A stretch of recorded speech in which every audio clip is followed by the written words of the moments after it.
Kochie's Business Builders is proudly brought to you by IKEA Business Network, creating a better everyday life at work. Coming up on Kochie's Business Builders, do good, feel good. The entrepreneur connecting customers with brands that give back. Crucial tips to outsmart tax scammers and protect your business. Plus Mad Mex founder Clovis Young's spicy success story.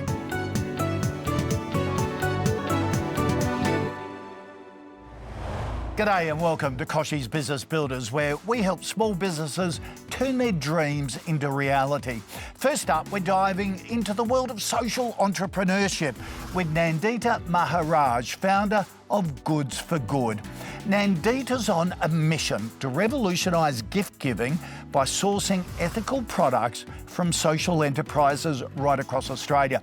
But she's looking to amplify her impact. So we've sent e-commerce expert Paul Waddy to help her fine-tune her online strategy, from leveraging social media to optimising her e-commerce platform.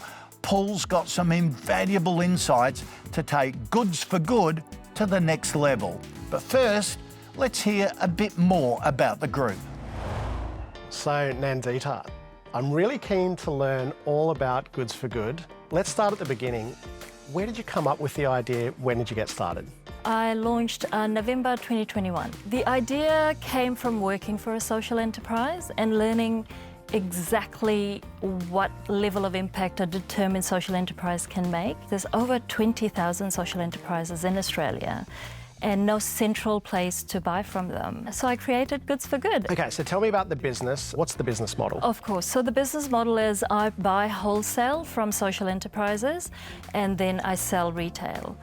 I sell mainly online, but any opportunity I have to do a pop-up, I have a pop-up, and I learn so much about my customers. So those are the only two ways I sell at the moment. When you choose a brand to buy from, what are you looking for? One of the main things when I look for brands to bring onto my platform is how transparent their impact is. That is really important because my customers are coming on my platform and they trust that I have done the research for them so they don't have to do the research.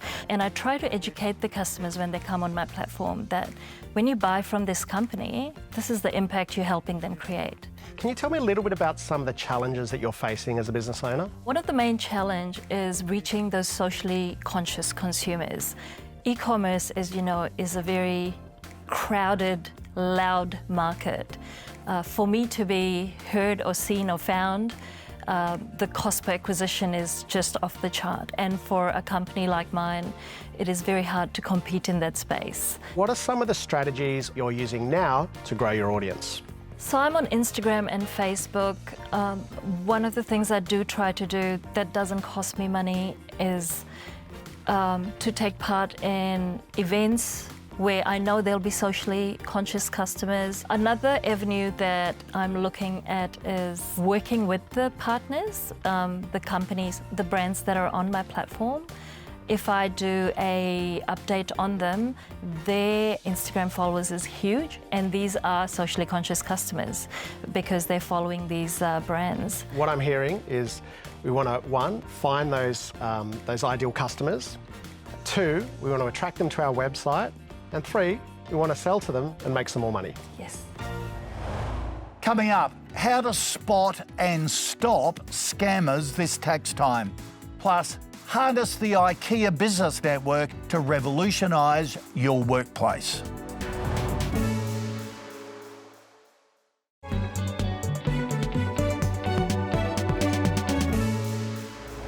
Welcome back to Kochie's Business Builders. Now, as we dive into tax time, it's crucial for small business owners to stay vigilant against tax scams. New research from Commbank reveals that almost a third of Australians fail to spot a tax scam, despite many believing they can identify them all. Joining me now is Luke Achterstraat, the Chief Executive of COSBOA and representing the Cyber Wardens initiative to discuss how business owners can protect themselves. Luke, welcome to you. G'day, Kochie. Now, Commbank's research shows that only 69% of Australians over 18 could identify a scam. That's a worry, isn't it? That's exactly right, Kochie. The research really shines a light on the threat that we're facing at the moment. You know, cyber criminals, hackers, scammers have become quite sophisticated in recent years, and there's a fair bit of unawareness out there in the marketplace. We're looking to shine a light on that today and really draw it to people's attention. So what are some of the tactics that these scammers are using?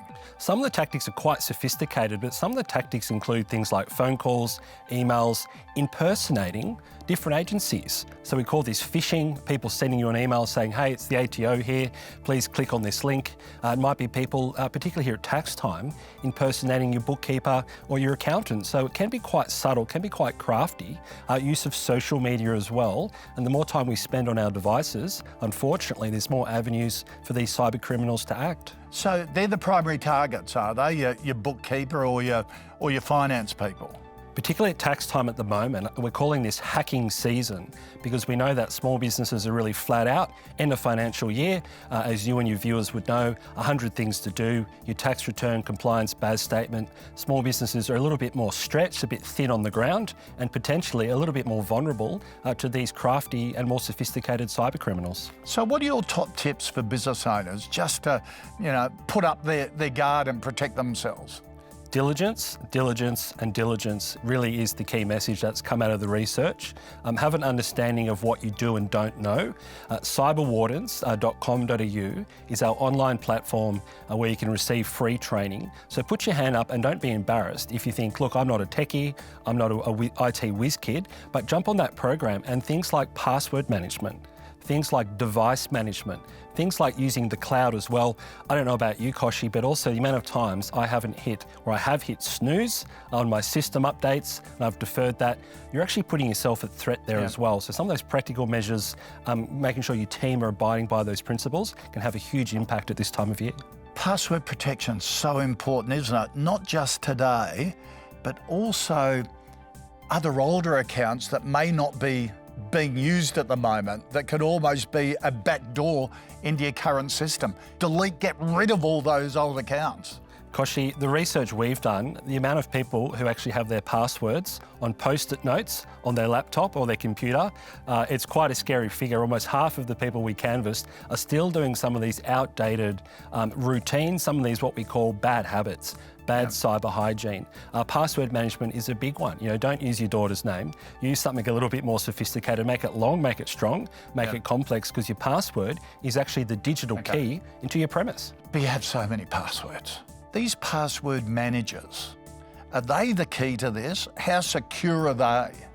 We definitely recommend people use password managers. That can take some of the human error, some of the complexity out there, but definitely good to look for, more well-known providers. There's certainly a lot of product there on the market. So certainly some of the more well-known brands would be the ones that we would recommend people look at, but also some of the human error here, Kochie, too.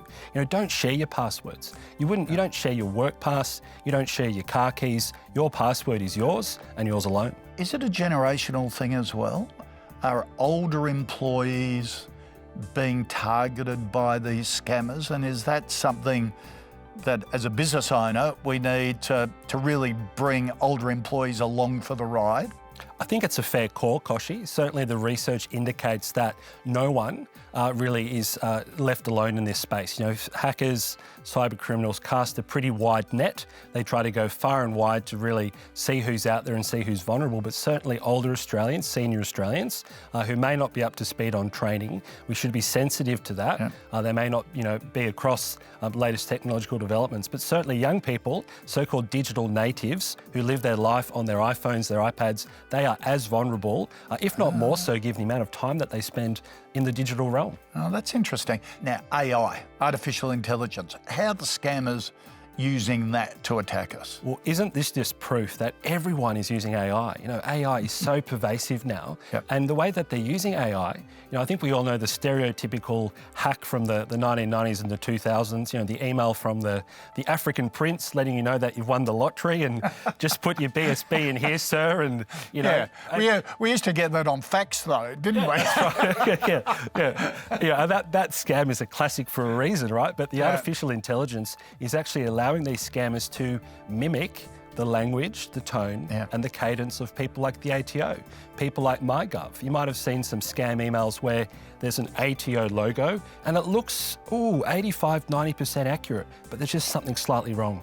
Or the account number is just slightly wrong. You know, the amount of anecdotes we hear from small businesses saying, I received an invoice from a person and they changed the font. And I rang up that person and said, you know, you normally used Times New Roman font. This is slightly different. What's going on? So these hackers, they're using any tool out there to make slight adjustments and to really coax you into a sense of security. Yep, absolutely.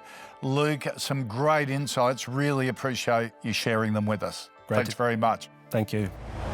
Is your workspace feeling tired? Need to declutter your office or give your cafe a fresh burst of life? IKEA for Business gives your business the opportunity to have a free 1-hour consultation with an interior design expert. Here's how it works.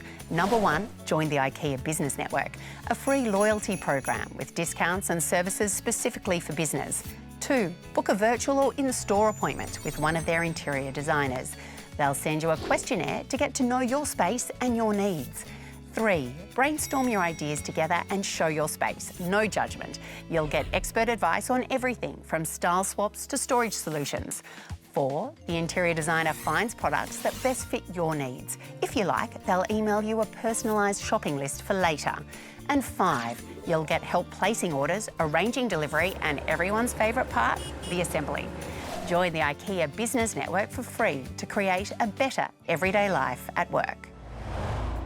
After the break, spice up your life with Clovis Young, the visionary founder behind Mad Mex.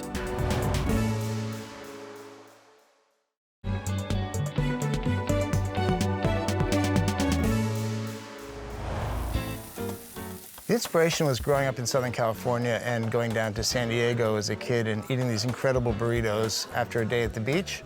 That was really when Mexican food and I fell in love. Hi, I'm Clovis Young, and I'm the founder of Mad Mex. Our mission was to kind of change the fast food world. We actually had a real problem with fast food, and we thought it wasn't good food and the way they make it and the ingredients they use. So part of the inspiration behind Mad Mex was to create really good, high-quality food that would be as fast or faster than, you know, kind of your traditional fast food. It's about having fresh ingredients that are real food that's cooked in the restaurant, and we bring spices and we bring all kinds of things from Mexico to make it super authentic. Growing a business, each of the stages has their own unique challenges. I remember at one point we set a target of opening 20, and 20 seemed like the BHAG, the impossible dream, 20 locations. And now at 60 plus, 20 seems relatively straightforward. Getting from 1 to 5 stores, we had to find a way to get the recipes and the food consistent. So there's a whole lot of work to make sure we could scale and then deliver that consistency. From 20 to 40 stores, it's about trying to figure out how to bring teams along the journey, because at 5, you're touching everything. At 40, you need to have teams working together, and getting the systems to allow you to grow become much more important. It is all about teams. It's all about inspiring people to go out and deliver that incredible customer service and make great products every day. It's about being connected, and connected is with each other, because human beings, we need to be connected with each other. We want to run teams, we want to like the people we work with, and we want to be connected with customers, because customers come in and they want to know that they're more than just a $10 spend. You know, welcome, how are you, how's your day? That interaction is critical, I think, to what we all kind of need as humans and what we deliver as a business. The values, they do solidify what we do really well. They help bring cohesion to our teams, and then ultimately, hopefully, it delivers a better experience to customers. When we grew to 40 or 50 stores, one of the things we really struggled with was how do we communicate these core principles that we hold dear? And we found the values, and having a values-led business was a powerful way to kind of help everyone understand what we stood for and why we do what we do. The team is critical to Mad Mex success. We've got 40 to 50 people in our support office. We've got 1,000 people running the restaurants. It really is 1,000 people working together to make each customer happy. To build a culture where people want to come to work, we do a couple things. We work collaboratively, so it's not a top-down business model. We try to build the strategy together as a team. And we use a lot of reward and recognition, so we use something called Bien Chingones cards, which means like a bloody awesome, but with bad Spanish words. So we hand out bench and bonus cards to the team when people do good work, right? It's about being rewarded or recognized for what you do. And then it's about this kind of values and make sure we're all aligned and working kind of towards a higher purpose. My stepfather gave me the great business advice when I started MadMex, which was it'll take 5 years of blood, sweat, and tears for you to know if you've been successful or not. So it's really that kind of idea that you got to pick a point in the horizon and you've got to work very, very hard for a sustained period of time. If you're going to start a business today, it's super competitive. The landscape's challenging. The operators that you're competing with are very good. So whatever you're doing has to really stand out, has to be exceptionally good from a product, and your service has to be exceptionally good. And those two factors need to be kind of wow-worthy. After the break, Paul Waddy returns to reveal how Nandeeta, founder of Goods for Good, can up the ante on her e-commerce game.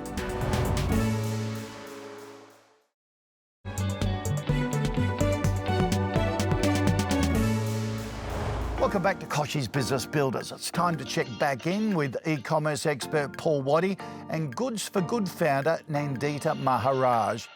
Okay, so Nandeeta, in the long run, where do you want to make most of your sales from? Pop-ups, wholesale, or online? Online. Okay, Yeah. so we really need to turbocharge this a bit. Yes. So there's no surprise we're in a digital age, so we need to be much busier online. Each brand needs sort of 6 to 10 touch points. So that could be Instagram, Facebook, pop-up, wholesale is a touch point. The first thing that I'd say about Instagram is I want to challenge you to post every day for 30 days. You've got beautiful products, start taking nice photos because we need to see these products on your socials. In 2024, even before someone visits your website, they're coming to check out your Instagram. Instagram wants you to use their platform. The more you post, the more they will start to allow people to see your posts. So if we want organic or free followers, free website traffic, we need to start being really busy on our organic socials. With posting, you know, there's posts, there's reels, there's stories. What would you recommend? So here's my rule. Video over static at the moment. So we want to do at least one reel a day, but it's okay to do flat lay images of your product. You've got a beautiful bench top here, you've got some great jewelry. Before you start asking yourself what to post, work out your content pillars. So every brand needs 2 or 3 content pillars. An example of that might be a brand that uses humour on their socials. Another one might use motivation. There's no question that one of your pillars is your actual mission in business, which is to do goods for good. Are there any interests that you have that we could lean into that might resonate with your audience?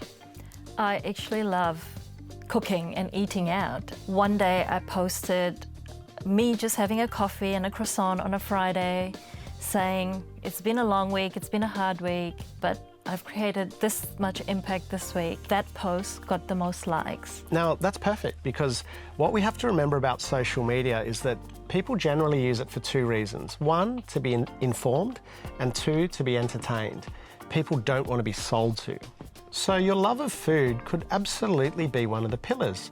So what we do with this is we might say that on Mondays we post about product, where you do a beautiful shot, flat lay of your jewelry on this nice bench top.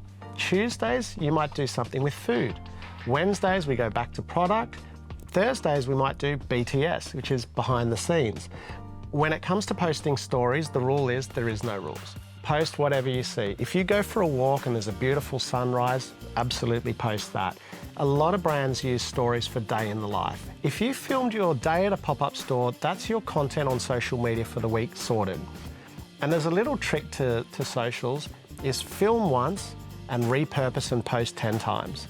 Make sure you're filming yourself talking to your customers, your genuine passion and excitement. Believe me, people will see that. So now we're going to have a quick look at the front end of your website, which is the customer-facing part of it. So the part of the website that I'm looking at now is called Above the Fold. So above the fold is anything above where you need to scroll down. Now, what you'll typically find is that more than 50% of people who land on a website will bounce. That means they'll leave without clicking once. So really above the fold is where you've got to do all of the selling. That's your elevator pitch. So you've got a nice banner here and some text. That gets straight to the point. But what I noticed just underneath that where it says explore our categories, I think you might be going too quickly into the sell. So what I would do in that little bar there above the fold is call out your 3 or 4 USPs, your unique selling points. And the way you should think about your USPs is the inverse of the problems that your ideal customers are facing. One of their pain points might be that they're worried about the toxins that they might be ingesting. Your job is then to solve it. You take those answers and you consistently reiterate them through everything you do. So you're presenting the problem and then you're solving it. Education could absolutely become one of your pillars. So straight away we've got product as a pillar, we've got cooking as a fun pillar, and we've got education, I think, as a third pillar. And so people could actually follow you, not to learn what to buy from you, people could actually follow your socials as a source of learning more about ways that they can help the environment. I've learned so much. Some terrific advice there from Paul. Remember to check out Goods for Good for ethically sourced gifts that make a real difference. Well, that's all we have time for today. Remember, if you're looking for tips, the latest news or expert advice, you can find them online at kochiesbusinessbuilders.com.au or follow Kochie's Biz on Facebook, LinkedIn, Insta and X. See you next time. Next week on Kochie's Business Builders, BX Earth learns e-commerce secrets from Paul Waddy. Google's AI search update, what it means for businesses. Plus, drought angels making a difference in times of need.